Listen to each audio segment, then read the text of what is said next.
এই শোটা বেসিক্যালি উত্তরকল্পের এবং এবারের যে শোয়ের যে বিষয়বস্তু সেটা হচ্ছে বপন।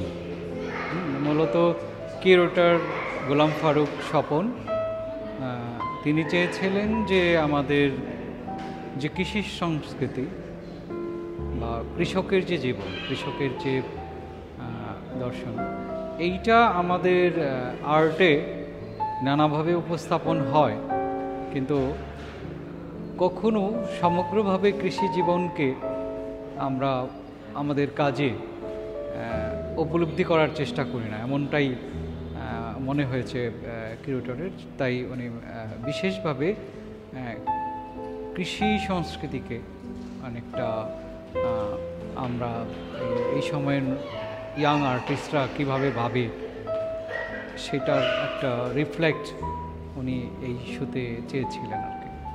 তো আমাদের সাথে যখন কথা হয় যে আমরা এই বিষয়টা নিয়ে কাজ করব, তো আমার কাজের ক্ষেত্রে যেটা যে আমার এখানে দুই সময়ের কাজ আছে।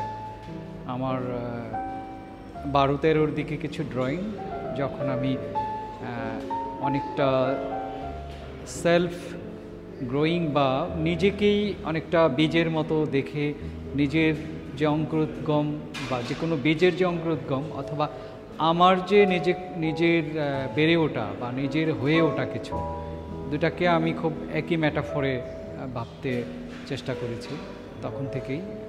এবং তখন কিছু আমার ড্রয়িং এবং ওয়াটার কালার করেছিলাম এবং আমি এই এক্সিবিশনকে টার্গেট করে আমি নতুন করে আবার ভাস্কর্য করেছি।